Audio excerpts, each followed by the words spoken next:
Hello guys, എല്ലാവർക്കും എൻ്റെ YouTube ചാനലിലേക്ക് വീണ്ടും സ്വാഗതം. കഴിഞ്ഞ വീഡിയോയിൽ നോർമൽ നൈറ്റിയുടെ കട്ടിങ് പറഞ്ഞിട്ടുണ്ട്. അപ്പോൾ ഈ വീഡിയോയിൽ സ്റ്റിച്ചിങ് ആണുള്ളത്.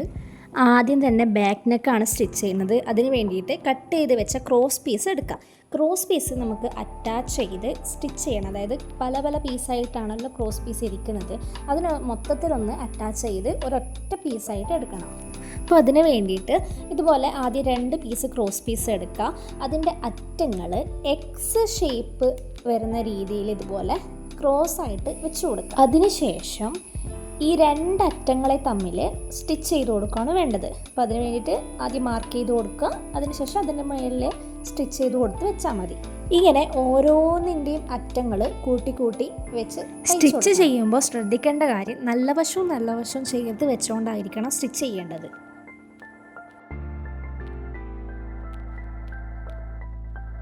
ഇതുപോലെ അടിക്കുമ്പോൾ സ്റ്റിച്ച് ചെയ്തതിന് ശേഷം അതിൻ്റെ വലതുഭാഗത്ത് വരുന്ന അധിക തുണി ഒരു 1/4 ഇഞ്ച് വിട്ടിട്ട് കട്ട് ചെയ്തെടുക്കാം. അങ്ങനെ എല്ലാം ഇതേപോലെ അടിച്ച് കഴിഞ്ഞിട്ട് നിവർത്തുന്ന സമയത്ത് ഇങ്ങനെ അറ്റങ്ങൾ പൊന്തി നിൽക്കാറുണ്ട്, അതും കൂടി ഒന്ന് കട്ട് ചെയ്ത് കൊടുക്കാം. ഇനി ക്രോസ് പീസ് ഇതുപോലെ ഫോൾഡ് ചെയ്ത് കൊടുക്കുക. അതിന് ശേഷം നെക്കിന് വെച്ച് കൊടുത്തിട്ട് 1/4 ഇഞ്ച് ഗ്യാപ്പ് വിട്ടിട്ട് സ്റ്റിച്ച് ചെയ്യാം. ഇത് സ്റ്റിച്ച് ചെയ്യുമ്പോൾ മെയിനായിട്ട് ശ്രദ്ധിക്കേണ്ട കാര്യം ഈ ക്രോസ് പീസ് ആയിക്കോട്ടെ നെക്കായിക്കോട്ടെ രണ്ടും വലിച്ചു പിടിക്കാനേ പാടില്ല.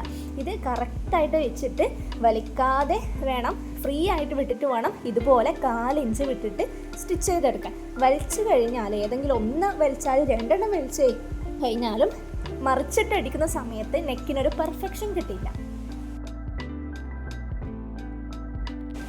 ഇനി ഇതുപോലെ വിട്ട് കട്ട് ചെയ്ത് കൊടുക്കണം. ചെരിച്ചിട്ട് വേണം കട്ട് ചെയ്യാൻ. കട്ട് ചെയ്യുമ്പോൾ ശ്രദ്ധിക്കേണ്ട കാര്യം സ്റ്റിച്ചിൻ്റെ മുകളിലേക്ക് കട്ടിങ് വരാനേ പാടില്ല.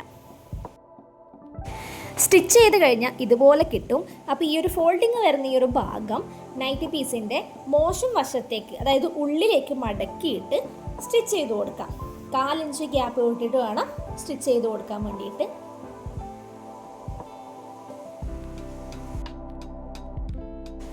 അപ്പോൾ ബാക്ക് പാർട്ട് നല്ല നീറ്റായിട്ട് തന്നെ കിട്ടി. അപ്പോൾ ബാക്ക് പാർട്ട് റെഡിയായി, അതങ്ങ് മടക്കി വയ്ക്കാം. ഇനി ഫ്രണ്ട് പാർട്ടാണ് സ്റ്റിച്ച് ചെയ്യാൻ പോകുന്നത്. അതിന് വേണ്ടിയിട്ട് നമ്മൾ ആദ്യം തന്നെ ഫ്രണ്ടിലൊരു ഡിസൈൻ കൊടുക്കാൻ വേണ്ടിയിട്ട് ഇതുപോലത്തെ ഒരു പീസ് മാറ്റി വെച്ചിട്ടുണ്ടായിരുന്നു. ഇതിൻ്റെ നമ്മൾ 1/4 ഇഞ്ച് വിട്ടിട്ട് അടിക്കണമെന്ന് നേരത്തെ പറഞ്ഞിട്ടുണ്ടായിരുന്നു. അപ്പോൾ അത് അറ്റാച്ച് ചെയ്യാൻ വേണ്ടിയിട്ട് 1/4 ഇഞ്ച് ഗ്യാപ്പിൽ സ്റ്റിച്ച് ചെയ്ത് കൊടുക്കാം.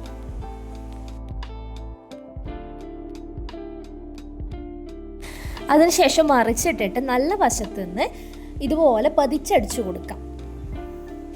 ഇനി ഈ ഒരു പീസിൻ്റെ ഈ നെക്ക് വരുന്ന മോൾ ഭാഗം ഒഴികെ ബാക്കിയുള്ള 4 വശവും ഒരു 1/4 ഇഞ്ച് ഗ്യാപ്പിൽ ഉൾവശത്തേക്ക് മടക്കിയിട്ട്, അതായത് മോശം വശത്തേക്ക് മടക്കിയിട്ട് ഒന്ന് അയൺ ചെയ്ത് കൊടുക്കാം. അപ്പോൾ നമ്മൾ സ്റ്റിച്ച് ചെയ്യുമ്പോൾ കറക്റ്റായിട്ട് വരാൻ വേണ്ടിയിട്ടാണ് അയൺ ചെയ്ത് കൊടുക്കുന്നത്. ഇതുപോലെ ഒരു 1/4 ഇഞ്ച് ഗ്യാപ്പിൽ ഉള്ളോട്ടേക്ക് മടക്കിയിട്ട് അതിന് മീത്തലെ ഒന്ന് അയൺ ചെയ്ത് കൊടുക്കാം. ഇനി ഫ്രണ്ട് സ്റ്റിച്ച് ചെയ്യാൻ ഈ ഒരു കുട്ടി പീസിൻ്റെ നല്ല വശത്തിന് മുകളിലായിട്ട് വലിയ പീസിൻ്റെ, അതായത് ഫ്രണ്ട് പാർട്ടിൻ്റെ മോശം വശം വരുന്ന രീതിയിൽ കറക്റ്റായിട്ട് സെൻറ്റർ നോക്കിയിട്ട് വെച്ച് കൊടുക്കാം. എന്നിട്ട് അടിക്കാനുള്ള എളുപ്പത്തിന് വേണ്ടിയിട്ട് ഇതുപോലത്തെ പിന്നുകൾ വെച്ചിട്ട് ഒന്ന് സെക്യൂർ ചെയ്ത് കൊടുക്കാം. ഇനി 1/4 ഇഞ്ച് ഗ്യാപ്പിൽ കഴുത്ത് ആ ഷേപ്പ് അതേപോലെ നിലനിർത്തിക്കൊണ്ട് തന്നെ ഒന്ന് സ്റ്റിച്ച് ചെയ്തെടുക്കാം. എന്നിട്ട് ഉൾഭാഗം ഇതേപോലെ കട്ട് ചെയ്ത് കളയാം. ഇനി ഫ്രണ്ട് പാർട്ടിൻ്റെ മോശം വശം എടുക്കുക. അതിൽ ഈ കുട്ടി പീസ് ഉണ്ടല്ലോ, ഈ കുട്ടി പീസിൻ്റെ അടിയിൽ ഈ കുഞ്ഞി ഭാഗം വരുന്ന രീതിയിൽ വെച്ച് കൊടുത്തിട്ട് ഈ കുട്ടി പീസിൻ്റെ മേലേ കൂടി ആ കഴുത്തിൻ്റെ ആ ഒരു ഭാഗം കറക്റ്റായിട്ട് അരുവത്തോടു കൂടിയിട്ട് സ്റ്റിച്ച് ചെയ്തെടുക്കുക. അതായത് സ്റ്റിച്ച് വരേണ്ടത് ഈ കുട്ടി പീസിൻ്റെ മുകളിലാണ്. അതിനുശേഷം ആ പീസ് നല്ല വശത്തേക്ക് മറിച്ചിടാം. ഇനി ഈ അരികിലേ കൂടി 1/4 ഇഞ്ച് ഗ്യാപ്പ് വിട്ടിട്ട് സ്റ്റിച്ച് ചെയ്യാം. ഇനി നേരത്തെ മടക്കി വെച്ച് അയൺ ചെയ്ത ഭാഗം ഉണ്ടല്ലോ, ആ ഒരു ചെറിയ പീസ്, ആ ഒരു പീസ് മെയിൻ ക്ലോത്തിലേക്ക് അറ്റാച്ച് ചെയ്യണം. അത് സ്റ്റിച്ച് ചെയ്യുന്നതിന് മുന്നേ ഇതുപോലത്തെ ലേസ് കൂടി വെച്ച് കൊടുക്കുകയാണെങ്കിൽ കുറച്ചും കൂടി ഭംഗിയുണ്ടാവും. ഇതുപോലത്തെ മാക്സിക്ക് വെക്കുന്ന ലേസ് വാങ്ങിയിട്ട് ആ മടക്കി വെച്ച ഭാഗത്തിൻ്റെ അകത്തേക്ക് കയറ്റി വയ്ക്കാം. എന്നിട്ട് അതിന് മുകളിലേക്ക് കൂടി സ്റ്റിച്ച് ചെയ്യുക. ഈ 4 വശവും അതേപോലെ സ്റ്റിച്ച് ചെയ്തെടുക്കണം, കഴുത്തിൻ്റെ ഭാഗത്ത് വെക്കേണ്ട. അങ്ങനെ സ്റ്റിച്ച് ചെയ്ത് കൊടുക്കുകയാണെങ്കിൽ കുറച്ചും കൂടി ഭംഗിയുണ്ടാവും. പക്ഷേ ഞാനിത് കുറച്ചൊരു ഏജുള്ള ആൾക്ക് അടിക്കുന്നതുകൊണ്ട് തന്നെ ലേസ്, അതുകൊണ്ട് നേരത്തെ ഉള്ളിലേക്ക് മടക്കി വെച്ച ആ ഒരു ഭാഗത്തിൻ്റെ അറ്റത്തൂടെ 4 വശവും ഒന്ന് സ്റ്റിച്ച് ചെയ്ത് കൊടുക്കാം. അത് മാത്രമല്ല നമ്മൾ ഫ്രണ്ട് സൈഡിൽ വെച്ച ഈ ഒരു എക്സ്ട്രാ പീസ് ഉണ്ടല്ലോ ഫ്രണ്ടിൽ, അതിന് പകരം വേറൊരു മെറ്റീരിയൽ നിന്ന് എടുക്കുകയാണെങ്കിൽ 2 കളർ ഷെയ്ഡ് വരുന്ന സമയത്ത് കുറച്ചും കൂടി ഒന്ന് ഹൈലൈറ്റ് ചെയ്ത് നിൽക്കും. ഇനി ഷോൾഡർ യോജിപ്പിച്ച് കൊടുക്കണം. അതിന് വേണ്ടിയിട്ട് ഫ്രണ്ട് പാർട്ടിൻ്റെയും ബാക്ക് പാർട്ടിൻ്റെയും നല്ല വശങ്ങൾ ഒരുമിച്ച് വയ്ക്കുക. അതായത് ഇപ്പോൾ ഫ്രണ്ട് പാർട്ടാണ് എടുക്കുന്നതെങ്കിൽ അതിൻ്റെ നല്ല വശത്തിന് മുകളിലായിട്ട് ബാക്ക് പാർട്ടിൻ്റെ നല്ല വശം വരുന്ന രീതിയിൽ വയ്ക്കുക.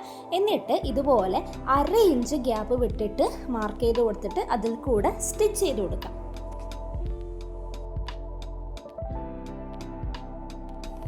അപ്പോൾ ഷോൾഡർ ജോയിൻ ചെയ്തു. എന്നിട്ട് ഇതുപോലെ നല്ല വശം മുകളിൽ വരുന്ന രീതിയിലൊന്ന് മറിച്ചിടാം.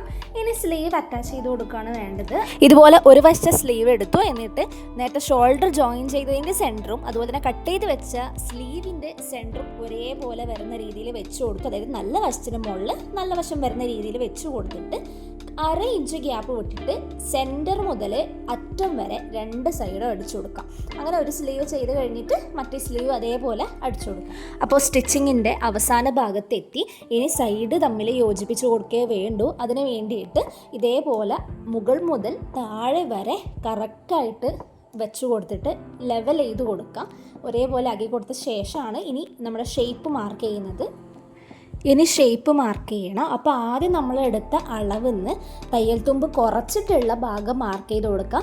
അപ്പോൾ കൈയുടെ വണ്ണായിട്ട് ഞാൻ എടുത്തിട്ടുള്ളത് 5 ഇഞ്ചാണ്. ആ 5 ഇഞ്ച് മാർക്ക് ചെയ്ത് കൊടുക്കുകയാണ്. അങ്ങനെ 2 കയ്യിൽ വലതുവശത്തെയും ഇടതുവശത്തെയും കയ്യിൽ 5 ഇഞ്ച് മാർക്ക് ചെയ്ത് കൊടുത്തു.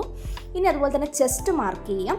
ചെസ്റ്റ് നേരത്തെ എടുത്തത് 8.5 ഇഞ്ചാണ്. സോ 8.5യുടെ ഇരട്ടി 17 ഇഞ്ചാണ് ഇവിടെ എടുക്കേണ്ടത്. സോ മാക്സി ആയതുകൊണ്ട് തന്നെ കുറച്ച് ലൂസായിട്ട് ഇരിക്കുക. ഞാൻ 8.5യുടെ കൂടെ 1 ഇഞ്ച് കൂടുന്നുണ്ട്. അതായത് 9.5 ഇഞ്ച്. അതിൻ്റെ ഇരട്ടി 19 ഞാനിവിടെ എടുക്കുന്നത്. സോ 2 അറ്റത്തും മാർക്ക് ചെയ്ത് കൊടുത്തു.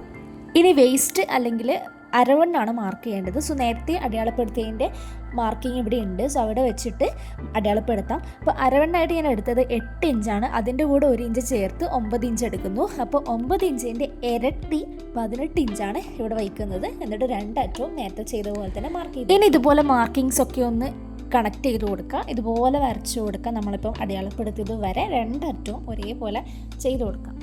ഇനി മാർക്ക് ചെയ്ത് വെച്ച് നിർത്തിയെടുക്കുന്ന താഴത്തോട്ടേക്ക് പോകുമ്പോൾ വീതി കുറച്ച് കൊണ്ടുവരിക. താഴെ എത്തുന്ന സമയത്ത് ഒരു 1/2 ഇഞ്ച് ഗ്യാപ്പ് വിട്ടാൽ മതി.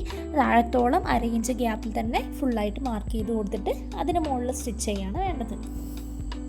ഇനി ഇതുപോലെ ഈ മാർക്കിങ്ങിലൂടെ സ്റ്റിച്ച് ചെയ്തെടുക്കുക. ഈ ഒരു സ്ഥലത്തുന്ന സമയത്ത് 1/2 ഇഞ്ച് ഗ്യാപ്പ് വിട്ടിട്ട് സ്റ്റിച്ച് ചെയ്ത് കൊടുക്കാം താഴത്തോളം. അങ്ങനെ 2 വശവും സ്റ്റിച്ച് ചെയ്തെടുക്കാം. ഇനി അടിയറ്റം അടിക്കണം. സോ അത് 1/4 ഇഞ്ച് ഗ്യാപ്പിൽ 2 തവണ ഉള്ളിലേക്ക് ഫോൾഡ് ചെയ്യണം. ആദ്യം ഇതുപോലെ ഒന്ന് മടക്കി 1/4 ഇഞ്ച് ഗ്യാപ്പിൽ, അതിനുശേഷം ഒന്നും കൂടി മടക്കിയിട്ട് അതിന് മുകളിൽ സ്റ്റിച്ച് ചെയ്ത് കൊടുക്കുക. അങ്ങനെ ആ റൗണ്ട് ഫുള്ളായിട്ട് സ്റ്റിച്ച് ചെയ്യണം. ഈ അടിച്ചത് മറിച്ചിടാം. കൈയുടെ അറ്റം മടക്കി തയ്ക്കാത്ത എന്താ വെച്ചാൽ എനിക്ക് തേര് വശമാണ് വന്നത്. അതായത് നല്ല ഫിനിഷിംഗ് ഉള്ള വശമാണ് വന്നത്. അവിടെ കട്ടിങ് ഉണ്ടായിരുന്നില്ല. അതുകൊണ്ട് തന്നെ അത് അടിക്കണം എന്നില്ല. വേണമെങ്കിൽ അടിക്കാം. ഇനി കട്ടിങ് വരുന്ന, അതായത് നമ്മൾ കത്രികയെടുത്ത് മുറിച്ചിട്ടുള്ള ആ ഒരു ഭാഗമാണെങ്കിൽ മടക്കി തയ്ക്കണം. സോ ഫൈനലി നൈറ്റി കംപ്ലീറ്റ് ആയി. അപ്പോൾ ഇതാണ് ഫൈനൽ ലുക്ക് എന്ന് പറയുന്നത്. സോ ഫോട്ടോത്തിൽ ഇട്ടിട്ട് കാണുമ്പോൾ കുറച്ച് ടൈറ്റായി തോന്നാം. കാരണം അത് എനിക്ക് വേണ്ടി തയ്ച്ചതല്ല, എന്നെക്കാൾ കുറച്ചും കൂടി മെലിഞ്ഞ ആൾക്ക് വേണ്ടി തയ്ച്ചതാണ്. അതാണ് ഞാൻ ഇട്ട് നോക്കിയപ്പോൾ എനിക്ക് കുറച്ച് ടൈറ്റായി തോന്നി. സോ വീഡിയോ ഇഷ്ടമായ എല്ലാവരും ലൈക്ക് ചെയ്യുക, സബ്സ്ക്രൈബ് ചെയ്യുക. സോ ബോഡി മെഷർമെൻറ്റ് എടുക്കുന്ന ഒരു വീഡിയോ ഞാൻ അടുത്ത് തന്നെ പോസ്റ്റ് ചെയ്യുന്നതായിരിക്കും. Thank you.